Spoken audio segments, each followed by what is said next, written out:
రావు గారు, బ్రహ్మంగారి Gangadhar sir English lecturer, retired కవి. కొద్దిగా దేశము కలకత్తా వెళ్తాడు, చాలా తిరిగి వస్తాడు. నాకన్నా బాగా 2 పుస్తకాలు ఇంగ్లీష్లో వేసిండ్రు. మంచి పేరు ఉంది సార్కు. సహృదయులు కూడా. మన బ్రహ్మంగారి Gangadhar MA Telugu, MA Sanskrit. వారు ఒక 12 పుస్తకాల మీద మంచి సమీక్ష రాసిండ్రు. ఆత్మీయ మిత్రులని వారిని స్పెషల్గా పిలిచినాను, వారికి స్వాగతం పలుకుతున్నా.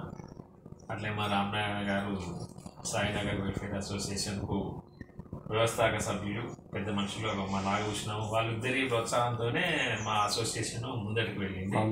25 ఏళ్ల క్రితం దాదాపుగా. నాగభూషణం గారు, రామనారాయణ గారు, మా నారాయణ రెడ్డి బాల్యమిత్రులు, రమణయ్య గారు, ఇంకా మా వంశీ శరత్. జస్ట్ ఫార్మల్గా జరపాలని. కానీ కొన్ని ప్రోగ్రాంలు చేస్తూ ఉంటే నిన్న కొద్దిగా రషప్ అయినట్టు అనిపించింది. అలా కొద్దిగా ఫ్రీగా ఉన్నాం. కొద్దిగా మిత్రులు వచ్చి జాయిన్ అవుతారు. ముఖ్యంగా శరత్చంద్ర చటోపాధ్యాయ గురించి చెప్పాలంటే ఆయన బెంగాల్లో పుట్టిండు. అది 15 సెప్టెంబర్ 1976లో బెంగాల్లో హుగ్లీ జిల్లా, హుగ్లీ నది ఉంటుంది, హుగ్లీ జిల్లా ఉంటుంది. అది కలకత్తా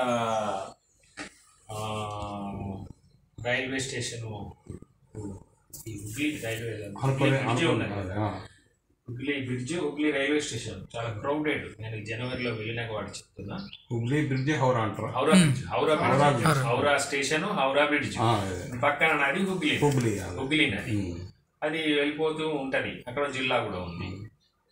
అక్కడ వారి గ్రామము దేబందాపూర్ అనే గ్రామం. ఆ గ్రామంలో అది బండేల్ అనే ఒక మండలంలో దేబందాపూర్ అనే గ్రామ పంచాయతీలో వారు పుట్టిండ్రు. చాలా ఏళ్ళ నుంచి మరి ఇంటికి వెళ్ళాలి, ఆయన ఊరికి వెళ్ళాలి, చూసి రావాలి అని ఒక డ్రీమ్ ఉండే. అది 2024 జనవరిలో నాకు సాకారం అయింది. నేను హిందీ కవిత వాడిన మిత్రుడు జైపాల్ రెడ్డి నాతో కలకత్తా వచ్చింది. మేము అక్కడి దాకా కూడా వెళ్ళినాం, వాళ్ళ ఇంటికి వెళ్ళినాం. ఎందుకు శరత్చంద్ర అంటే, శరత్చంద్ర అనే పేరు, నా కొడుకు పేరు కూడా శరత్చంద్ర, మా అభిమాన రచయిత కూడా శరత్చంద్ర. ఇట్లా 1989లో నారాయణ రెడ్డి ఇలాంటి మిత్రుల సాహచర్యం వలన నేను సాహితీ రంగంలోకి ప్రవేశించాను. వాళ్ళు చదువుకునేవాళ్ళు, బాలమిత్రులు, చందమామలు చదువుకునేవాళ్ళు. నారాయణ రెడ్డి మా బంధువులు, మిత్రులు, సోదరిమణులు, వాళ్ళతో నేను కూడా నేర్చుకున్నా చదవడం. కానీ వాళ్ళు చదవడం ఆపేసారు, నేను రాయడం కూడా మొదలుపెట్టి ఇవాళ ఎన్ని రాసినానంటే నేనే ఆశ్చర్యపడతా. నాకు బేసికల్గా లెక్కలు చదువుకునేవాడిని, నాకేం రాదు అప్పట్లో. అలాంటి క్రమంలో 80లోనే అప్పుడు బాగా చదువుకుంటున్నప్పుడు కరీంనగర్ లైబ్రరీలో విరివిగా శరత్ నవలు చదివాను. విరివిగా అంటే దాదాపుగా almost of all novels I have read written by Saratchandra Chattopadhyay. ఆయన రచనలు మన తెలుగు అంటే అందరూ, చక్రపాణి లాంటి వాళ్ళు, బంధులపాటి శివరామకృష్ణ లాంటి వాళ్ళు, ఇంకా కొందరు ఆయన నవలను తెలుగులోకి చాలా అనువాదం చేశారు.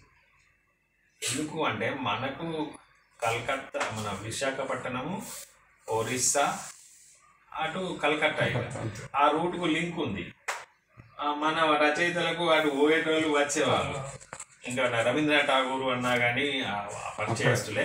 రవీంద్రనాథ్ ఠాగూరు, శరత్తు సమకాలికులు, ఒక కాలంలో బతికిన వాళ్ళు.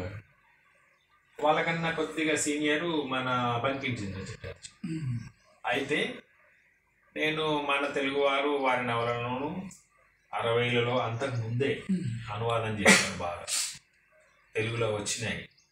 వచ్చుడు కాదు, సినిమాలుగా కూడా వచ్చినాయి. అందులో పెద్ద మంచి సినిమా అంటే దేవదాసులు.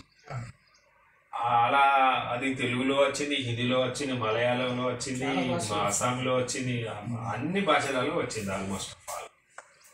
ఇది ఆయన అయితే ఆ చిన్న గ్రామంలో పుట్టి వారు తెలుగు వారి రచనలు ఎట్లా అంటే ముఖ్యంగా స్త్రీల జీవితాలు, మధ్యతరగతి జీవితాలు, స్త్రీల హృదయాలను ఎరిగినటువంటి గొప్ప మానవతావాది, గొప్ప రచయిత. ఆయన అంటాడంటే స్త్రీలంటే ఆయనకు చాలా గౌరవం. పాత్రలను సృష్టిస్తే మన దేవదాసు నవల, Devadasu పిలికివాడు, Parvati మొండిదే.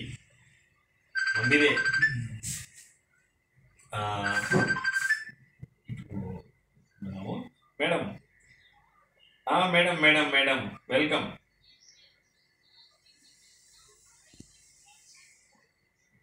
Okay,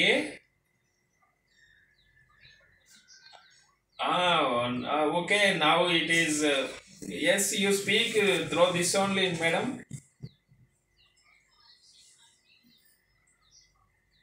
Yes, WhatsApp.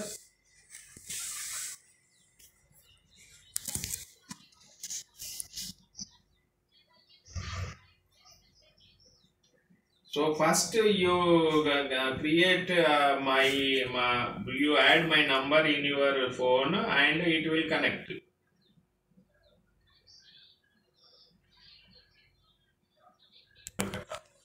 Okay, సరే, ఆమె పంపితే రికార్డ్ చేసుకుందాట, పంపిస్తాడట.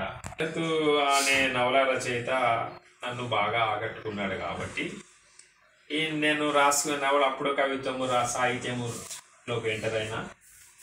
సరే, ఎన్నడైనా ఒక సాహితీ సంస్థను స్థాపించాలని పెళ్లి కాకముందే నిర్ణయం చేసుకున్నా. ఈ 2005లో పెళ్ళి అయితే 84లో పెళ్ళి అయింది. ఆయనకు తెలుసున్నారనేది లక్ష్మీ ఆయన పెళ్ళి అంటే ఒక కథ. మళ్ళీ అది నచ్చన్న పెళ్ళి అని ఒక నవల రాయొచ్చు. నవల రాసే ఆయన పెళ్లి సంబంధాలు ఉన్నాయి. ఆయన కూడా సగం నాలుగుతో అటెండ్ అయ్యింది. పెళ్లి సంబంధం కూడా ఏది కుదురుతుంది, ఏది కుదరది, ఎట్లా కుదురుతుంది, ఎందుకు అంటాడు లక్ష్మీ ఆయన, ఎందుకు నచ్చుతుంది, ఎందుకు నచ్చది, శారదతోనే పెళ్లి ఎందుకు అయింది, ఇవన్నీ మనం కొన్ని దైవికం. ఎంత కావాలన్నా కొన్ని కావు, కొన్ని అయిపోతాయి అంతే. అయితే నేను 80ల వరకే, 80లోనే రాసిన 6 డజన్ నవలలు. కానీ అది ఆశ్చర్యం వచ్చింది. ఆ నవల అని నేను అనగానే రాసిన, బాగా రాసేవాడిని 80ల నుంచే. అప్పుడు సరే 80 నుంచి 89 వచ్చింది, 99 కూడా వచ్చింది. 91 వరకు పుస్తకం వేసుకుందాం అనుకున్నాను, మొదటి పుస్తకం. అప్పుడు ఇక ఇంకొద్ది ఆగబోయా అంటే నేను ఆగిన. అప్పటికి 20 ఏళ్ళు అవుతుంది. అప్పుడు మౌన సముద్రం అనే పుస్తకం మొదటి వేసినప్పుడు ఒక సంస్థ కావాలి ఇక పెడదాం అనుకున్నా కదా. శరత్ సాహితీ కళాశ్రవంతి అని పెట్టి అదే పుస్తకాన్ని మా కరీంనగర్ మన ఓల్డ్ హై స్కూల్ ఆడిటోరియంలో మొదటి పుస్తకాన్ని రిలీజ్ చేయడం జరిగింది. ఇప్పుడు నల్మల భాస్కర్, దర్భసేనము, ఎన్ శ్రీనివాసులు ఒక సత్తా, మా మిత్రుడు, మేము అందులో మొదటి పుస్తకం రిలీజ్ చేసినాం. మార్చెట్ గోపాల్ కూడా వచ్చిండు, వాక్యాతగా కూడా టీవీలో పోయి చదివిన పుస్తకం చూపెట్టిండు అప్పుడే 25 ఏళ్ళ క్రితం. So it is a good starting. అలా రాస్తూ ఆ శరత్ సాహితీ కళా సంస్థ మీద ఇప్పటివరకు 36 పుస్తకాలు రాసిన. మధ్యలో కవితల పోటీలు పెట్టిన, రాష్ట్ర స్థాయిలో, జాతీయ స్థాయిలో వివిధమైన కవులు, రచయితలు ఈ బ్యానరు కింద సన్మానం చేసిన, యువ కవులను కూడా సన్మానం చేసిన. రావి రంగారావు లాంటి పెద్దలు, పెద్దపల్లి అమ్మవారు లాంటి పెద్దలు, ద్వాన శాస్త్రి లాంటి పెద్దలు, బైస దేవదాస్ లాంటి వాళ్ళు, బిఎస్ రాములు లాంటి వాళ్ళు, ఇంకా చాలా వై శ్రీరాములు. అసలు తెలుగు దేశంలోని 2 ఆంధ్రప్రదేశ్లోని కవులు, రచయితలకు సంస్థ పరిచయం అయిపోయింది. మంచి ప్రోగ్రాములు చేస్తుంది సార్ బాగా అని. నన్ను కడపకు కూడా ఇన్వైట్ చేసిన కవులు ఉన్నారు, మచిలీపట్నం ఇన్వైట్ చేసిన కవులు ఉన్నారు, రచయితలు ఉన్నారు, అనకాపల్లిలో సన్మానం చేసిన వాళ్ళు ఉన్నారు. చేసినాను మంచి కార్యక్రమాలు బాగానే. చిన్న మీటింగులు, పెద్ద మీటింగులు, 400 మంది మీటింగులు, 200 మంది మీటింగులు.